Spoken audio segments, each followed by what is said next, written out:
Nagka-problem ka po ba during login dahil may lumabas na submit a ticket? Pag-usapan natin yan ngayon.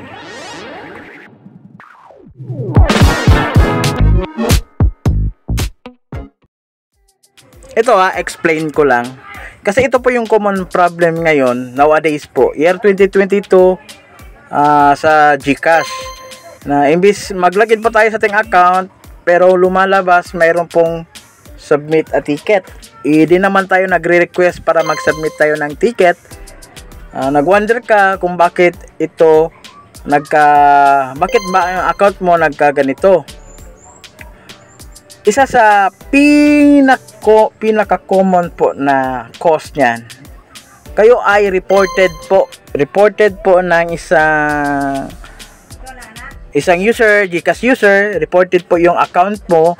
Baka sa previous or sa history po ng paggamit po natin ng GCash account natin, accidentally na-share po natin yung OTP natin, and then suddenly meron po yung taong po naka-access po sa ating account, tapos ginamit po yung account natin sa masama na paraan. Kaya po nagkaganyan po. Ganyan po ang common problem bakit tayo nagkaroon ng submit a ticket during login tayo sa ating GCash account.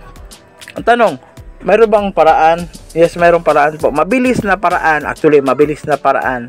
Magsasubmit lang po tayo ng ticket. Yes po, totoo, magsubmit tayo ng ticket. So, sundan nyo po ako, subaybayan nyo po ako. Mayroon po akong isang video clip. Sana ay makatulong po to sa inyo guys at masolve po yung problem nyo sa submit a ticket. Okay? Open your GCash application. Tap Help Center. Tapos scroll down tayo sa pinakababa po.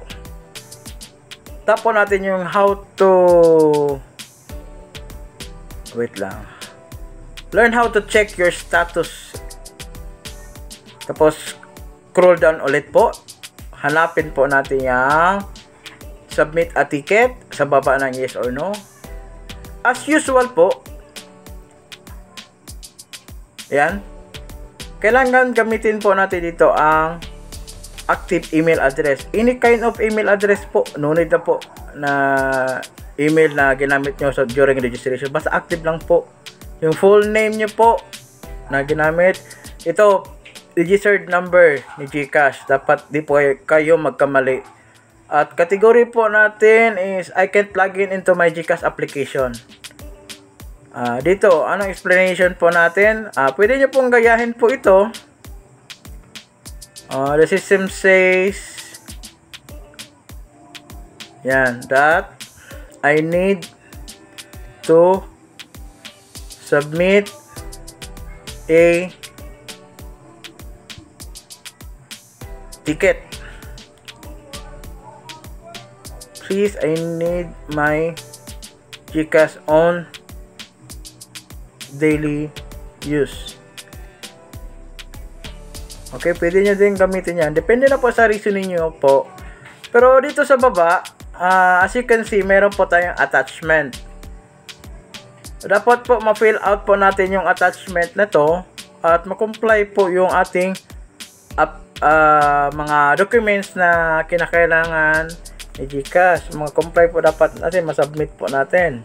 So number 1 po nyan is screenshot po ng ating SIM na inamit sa GCash, SIM registered. Yes po.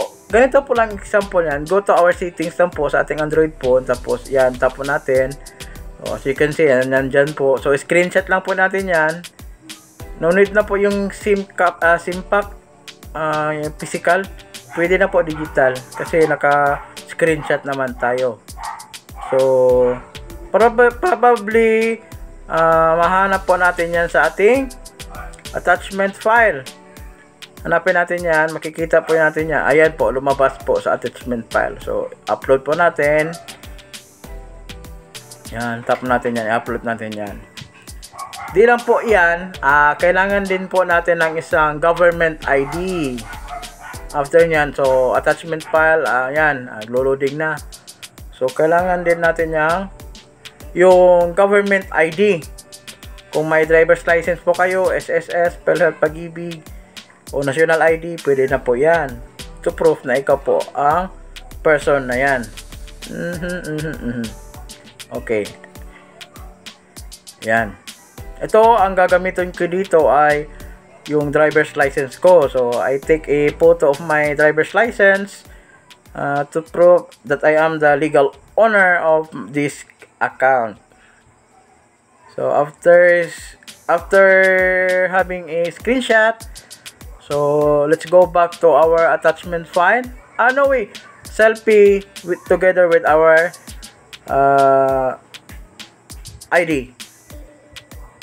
Okay.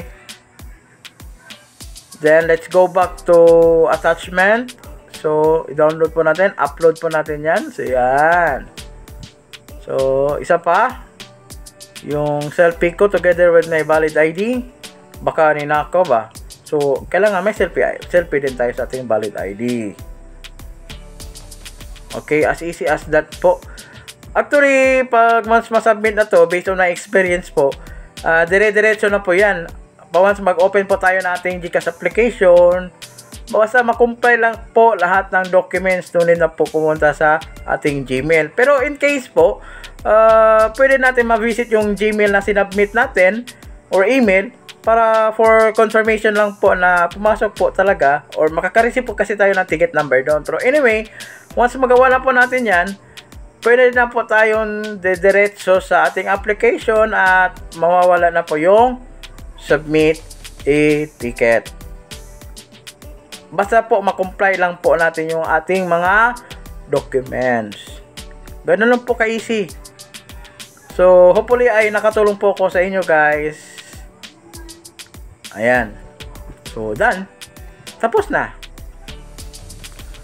So guys, so thank you so much for watching this video. Sana ay na-enjoy nyo po. Sana ay nakatulong po ako sa inyo. And don't forget to like, subscribe, and hit the notification bell button for more updates sa ating video. Guys, anyway, baka gusto nyo po, baka nagka-problem po tayo sa ating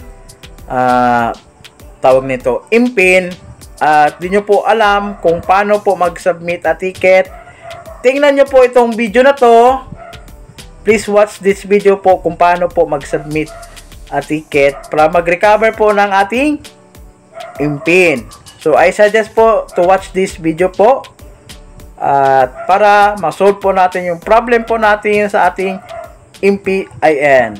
So yun lang po. Have a nice day and God bless.